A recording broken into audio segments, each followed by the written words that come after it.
Coucou tout le monde, ravie de vous retrouver pour une présentation des nouveautés du dimanche chez Le Petit Labo. Vous êtes sur la chaîne d'Audrey V. Audrey V, c'est désormais Le Petit Labo, une boutique en ligne de laine teinte main.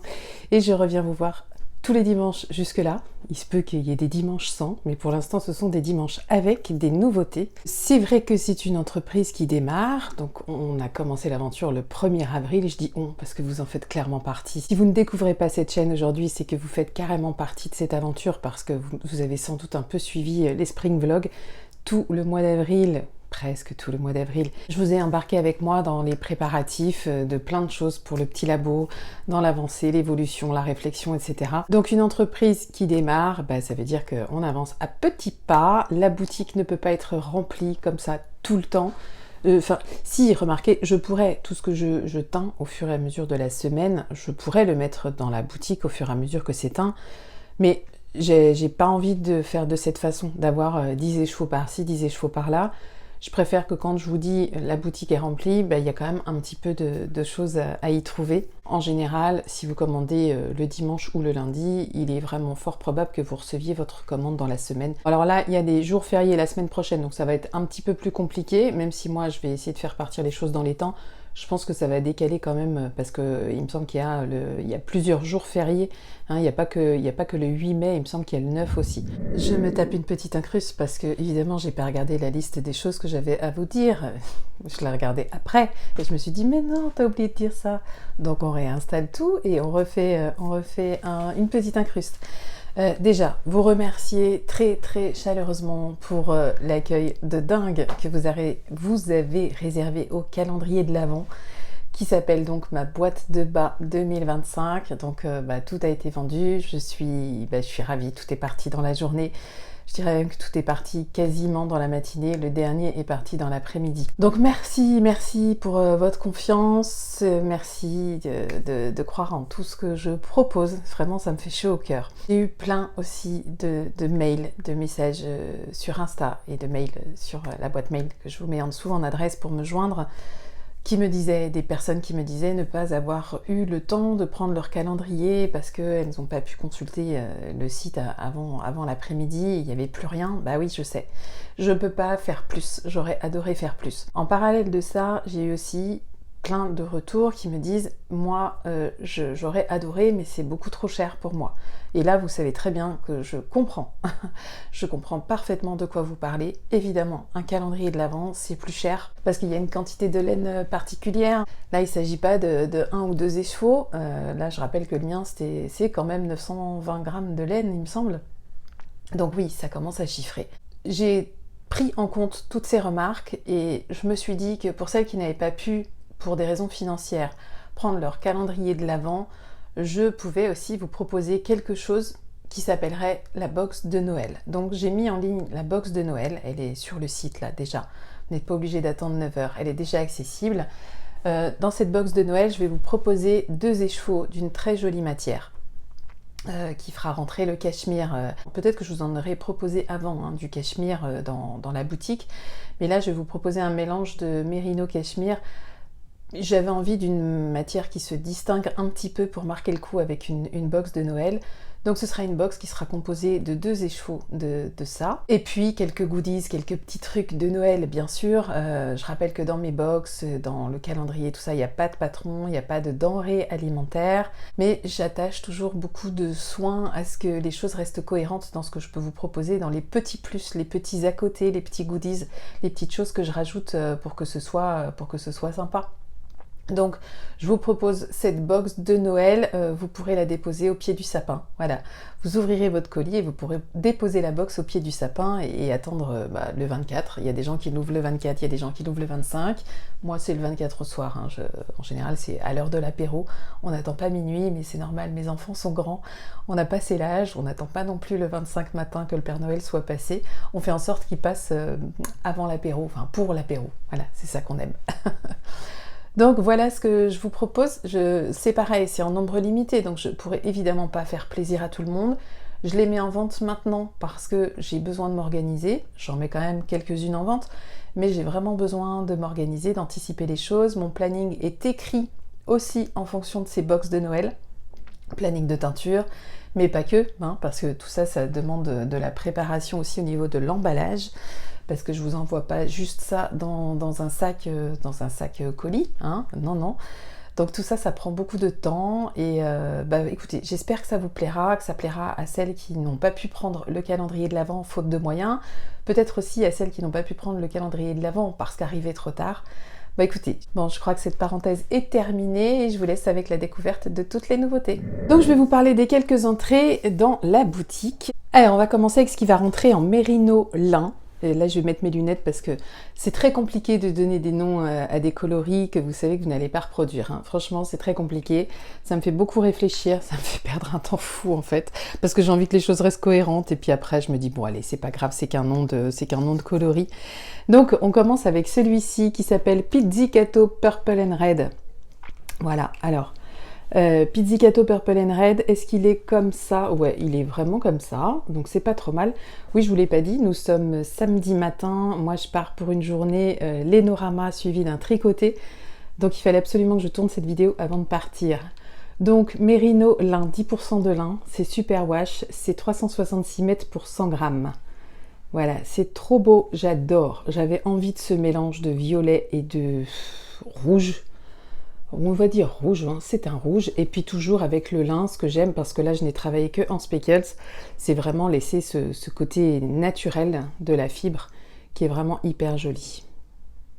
Dans le même esprit, Pizzicato Aqua Blues. Donc j'avais adoré ce nom de Aqua Blues quand je vous avais proposé les écheveaux de Mérino bambou soie, dans un bleu comme ça. C'est un mélange que j'ai là depuis pas très longtemps, et je suis hyper contente de ce mélange. Qui fait vraiment très vacances, qui fait été, c'est hyper lumineux. Franchement, ça me plaît beaucoup. Donc là aussi, travail de speckles, toujours de la matière naturelle. Et voilà, le Pizzicato en Aqua Blues. Toujours dans le lin, mais travaillé d'une autre façon, c'est-à-dire, alors lui, il s'appelle Orange en eau claire au pluriel. Parce que ce que j'ai fait au départ, j'ai fait un premier bain très clair de ce mélange-là, mais dans le plus clair. Je l'ai vraiment radouci pour lui donner une petite base qui s'est mélangée avec du non-teint aussi. Hein, vous retrouvez aussi le non-teint.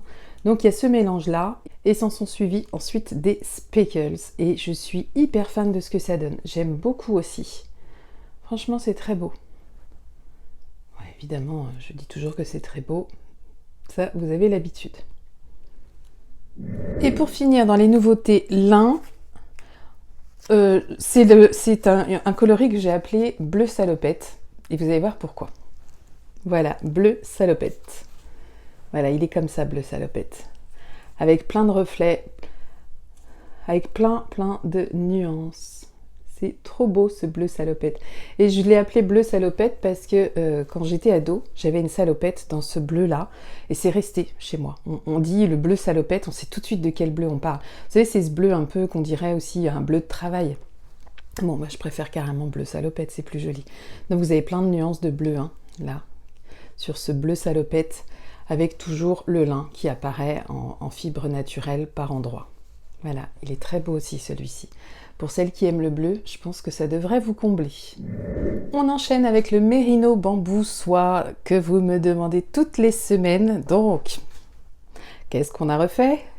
On a refait le blues du jean. Voilà, il y en a quelques-uns, j'en ai pas mis beaucoup. Le blues du jean, Mérino bambou soie, ça brille, c'est moelleux, c'est hyper doux, ça a beaucoup de relief, vraiment beaucoup. Toutes celles qui ont eu leur... vous voyez, il y a plein de nuances là dans le bleu. Toutes celles qui ont reçu leurs écheveaux de Mérino bambou soie sont satisfaites. Hein. J'ai eu aucun retour négatif. Enfin, sur rien du tout d'ailleurs, mais là j'ai vraiment des retours hyper positifs sur cette matière. On a refait un petit comme ceci, mais alors c'est le blues de Mr. Brown, mais en V2, parce que ça n'a encore pas pris pareil, c'est le même mélange, et par endroits ça prend pareil, mais par d'autres pas du tout. C'est incroyable, cette matière à travailler, elle est vraiment surprenante. Elle réagit, j'adore comment elle réagit en fait, elle est pleine de surprises, c'est hyper agréable à travailler. Rien n'est écrit en fait quand vous vous lancez dans la teinture de cette matière du Mérino bambou soie. Donc le blues de Mr. Brown, il y en a quelques-uns aussi. Alors j'avais envie d'un coloris qui change un petit peu pour ce Mérino bambou soie. Voici du rouge cerise. Je l'ai appelé cerise rouge. Voilà, c'est comme ça qu'il s'appelle, cerise rouge. Avec aussi plein de reflets, plein de nuances. Toujours le bambou hein, qui apparaît, je pense que c'est le bambou, et aussi la soie hein, qui ne prennent pas du tout la teinture, qui apparaît de façon naturelle du coup. Rouge, cerise, cerise, rouge. Et un dernier coloris qui me plaisait beaucoup. Je ne me suis pas fatiguée sur le nom, mais parce que c'était évident. C'est le coloris Purple. Et vous allez voir, le Purple, là, je l'ai quand même pas mal travaillé. J'ai travaillé sur une autre matière aussi. Voilà, je suis hyper fan aussi. C'est très joli. Donc, en fait, vous allez pouvoir faire ça. Ça marche hyper bien. Moi, je suis hyper fan de ça. Je trouve que c'est très vivant. C'est beau. Vous allez pouvoir faire ça. Ça marche hyper bien aussi. Franchement, ça marche hyper bien, ça. Et puis, vous pouvez aussi faire ça. Je l'ai dit, celui-là, déjà? Non, j'ai pas fait encore celui-là. Ouais, on peut faire ça. Enfin, toutes les couleurs, je pense que tous les coloris que j'ai fait, là, se mélangent vraiment très facilement. Là, on va passer sur du mélange mérinos coton. C'est 13% de coton Pima, donc 87% de mérinos. C'est super wash, c'est 100 grammes, 400 mètres. Et franchement, j'ai été hyper agréablement surprise du résultat. J'avais vraiment un doute sur ce que ça pouvait donner selon les pigments que j'utilisais et franchement je suis très contente de ce que ça donne. Vraiment ça me plaît beaucoup. Donc voilà le coton. Alors il est clairement le coton partout où il y a du coton Pima. Donc le coton Pima il est hyper doux. C'est un des cotons je crois les plus poilus si je puis dire de tous les cotons. Donc il apporte ce côté un petit peu dodu à la laine qui est vraiment vraiment chouette. Il est très très doux hein. On est sur... je suis en train de les toucher. On est vraiment pas loin de la douceur du mérino bambou soie. Franchement, ouais. Et j'avais envie de ce purple comme ça. Un peu tie and dye en fait. Hein, quand vous avez tout ce blanc naturel qui apparaît. Donc ça, c'est le coton Pima, première version. Bah, il s'appelle Purple, hein, lui aussi. Et j'avais hyper envie de ça. Rose orangé, il s'appelle. Pareil, coton Pima Mérinos. Mais j'adore. Alors là, pour le coup, je trouve que c'est vraiment une couleur qui tout de suite rehausse le teint. Et je crois que ça va à tous les teints. Moi, j'aurais tendance à dire que ça va vraiment à tout le monde. Donc, rose orangé, coton aussi, coton Pima, mérinos. Vous voyez bien la fibre un peu ronde. Et j'ai même fait un échantillon sur le prochain que je vous montre. Donc, le prochain, c'est Ibiza en été. J'avais envie de l'appeler comme ça. Petit clin d'œil à une amie qui est partie en vacances à Ibiza, qui a partagé pas mal de photos. Et elle y est partie là, hors saison, si je puis dire. Et c'est vrai que c'est hyper surprenant parce que ça ressemble absolument pas à toutes les images qu'on peut avoir. Et du coup, ça m'a rappelé les images que j'avais en tête de Ibiza en été. Et voilà, j'avais envie de l'appeler comme ça, celui-ci. Et celui-ci, il faut dire qu'il est un peu spécial. C'est du coton Pima aussi, hein. Je ne l'ai pas forcément dit. Je m'en suis gardé un. Bah oui. Que j'ai mis en cake. Et voilà ce que ça donne. Et j'avais envie de vous le montrer tricoté parce que je pense que là, on peut avoir du mal un peu à se figurer les choses. Et voilà ce que ça donne. Alors, je vais poser tout ce que j'ai. Voilà. Voilà ce que ça donne tricoté. Et franchement, c'est beau, c'est sympa. Alors, pour ce qui est du tricot, quand j'ai touché la laine, elle est quand même vachement ronde, je me suis dit, tentons les aiguilles numéro 4. Et là, vous voyez, donc moi, je tricote assez lâche. Hein.